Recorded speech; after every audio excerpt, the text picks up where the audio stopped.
Hello, everyone. Welcome to Higher Self Realities. This is Reverend Bilson. In today's video, I'm going to share with you something about divorce is better than a bad marriage.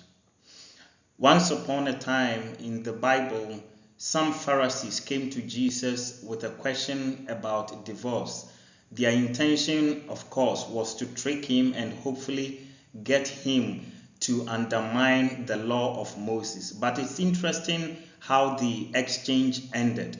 If you want the whole passage to get a full picture of what really took place in the exchange, I recommend that you read Matthew chapter 19 from verses 3 to 9.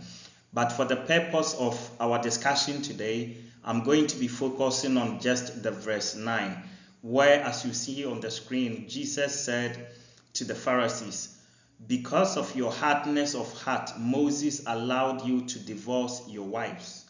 But from the beginning, it was not so." Marriage is a hot topic, and so is divorce. We are not going to discuss everything we can about why divorce is better than a bad marriage, but I'm going to be sharing with you a few key salient ideas about why this is the case. And in subsequent videos, we'll be delving more into some of the things Jesus said in this particular passage, okay, from verse 9 to 9, particularly where he said that what God has put together, let no man put asunder. All right, what does that really mean? We're going to reveal a very important secret about that. But for today's video, what we are going to look at is a few reasons why it's always better to get out of a bad marriage than to choose to stay in a bad marriage. Because as we shall find out, a bad marriage is a bad investment. Jesus did not endorse divorce, but he understood practical reasons or practical circumstances under which divorce could become necessary.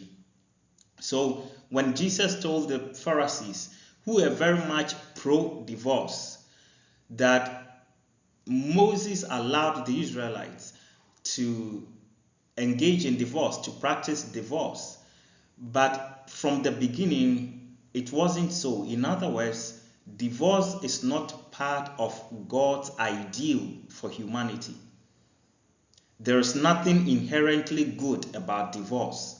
However, because human beings are stubborn and you can't count on every individual to do the right thing in marriage, Moses was allowed to give the permission for people to go ahead and divorce their wives. In those days, the men divorced their wives because certain marriages were too bad for women, that they had become victims of abuse and oppression, and their only way out to safety was to allow for divorce. Otherwise, they would have been imprisoned in a highly toxic environment that could eventually even threaten their lives.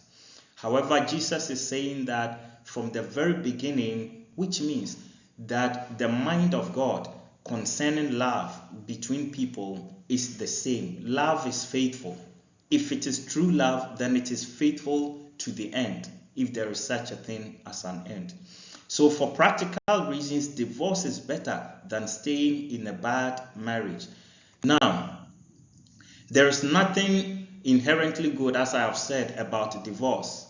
Its effects on a couple, the kids, if there are any, and everyone involved, except, of course, for the legal system, which makes a lot of money out of marriages and out of people's divorce contentions, can be very devastating. And if you are watching this video and you are an adult, you already know some of the devastating effects that divorce can have on people. Even so, when faced with the reality of a bad marriage, divorce is the lesser of the two evils. Divorce is not ideal, yet it is much better than a bad marriage. And how do you know you are in a bad marriage? Okay, before I go on with this, check out my video on 8 signs your marriage is failing. Okay, 8 signs that show that your marriage is failing and you need to take action and do something about it before things get out of hand. Well, you know you are in a bad marriage when you get to a point in the marriage where you realize you are risking far more than any good you could hope for by staying married.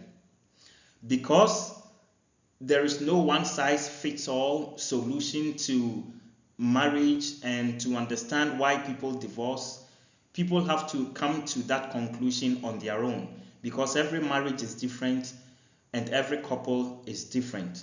But when you get to a point where you notice that in fact you are on a daily basis, you are dealing with far more risk staying in the marriage than any good that could come out or that could result from the marriage, then you can be certain that you are actually in a bad marriage. When you check out my video on the 8 signs why your marriage is failing, you will realize that when you begin to see the initial signs of a failing marriage and no action is taken to remedy the situation, things quickly spiral out of control, get out of hand, and then you end up with actually a bad marriage. Staying in a bad marriage is bad for everyone. The effects can be far worse than the effects of actually quitting or leaving a relationship. Now, these are some final thoughts, okay? Talking about the lesser of two evils, what it means is that in this video, we are not trying to glorify divorce. I have said that there is nothing inherently good about it. Ask a child, ask any child who had to go through the divorce of their parents, and even the child can tell you how terrible it can feel, okay, the impact it can have on your life. No matter how bad it is, actually staying in an oppressive, suffocating relationship is even worse. So it is the lesser of two evils. An abusive or an unhappy marriage can put one's life and well-being at serious risk, which can severely impact kids if there are any kids in the relationship. It is true, divorce can be quite expensive. It can cost you a lot. It can cost you your house. It can cost you your property. It can put a serious dent in your finances. However, a bad marriage will cost you more than just a house, just a car. You can buy a new house if the right time comes. You can find a new car if the right time comes, okay? You can work harder, work smarter to rebuild your finances, okay? However, there are some things you can't recover. There are some things that you cannot recover. Certain damages are too deep. It might take you your lifetime to recover. Emotional damage in particular, spiritual damage, mental damage, that staying in a bad relationship will do to you. You will feel like you are literally dying slowly. And you will feel like you are imprisoned in this toxic atmosphere and you can't get out of it. A bad marriage can cost you your life, literally. Literally in the sense that you can literally be killed inside a bad marriage. Or you can even die just slowly, just a little bit every day. Okay, as a result of just the depressive environment and the toxic environment you find yourself in, that has become so crystallized, that has become like a stronghold that will not heal despite your best efforts at prayer, at fasting, consulting your pastor, your reverend, consulting therapist, and so on and so forth. When you've done all these things and you realize that this place is no place for a human being to live, you should understand that you are in a bad marriage. It's unfortunate, but the alternative, that is staying put in something you know is really bad for you, can be far worse than just walking away.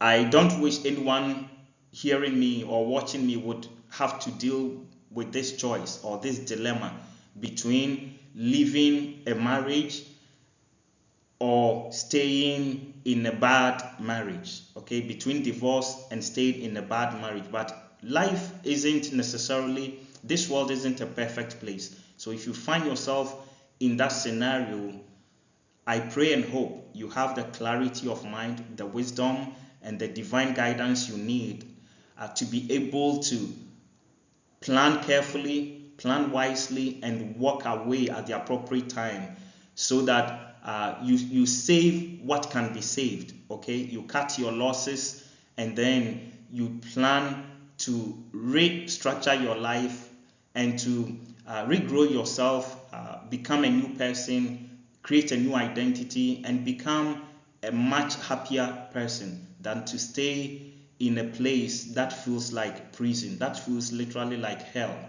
Staying in a bad marriage is ultimately a bad investment. I wish all of you well. I pray that the goodness of God will accompany you in your going and coming. Thank you for your continual viewership. This will bring us to the end of today's video, but let the discussion continue. I would love to hear from you in the comment section. If today's video has been of benefit to you, or you have found any value at all from it, please consider subscribing to the channel if you haven't done so already. Give us a like and share this content with as many people as you can. Thanks again for your continual support. I will see you again soon. This is Reverend Bilson. May the blessing of God remain upon you all. Bye now.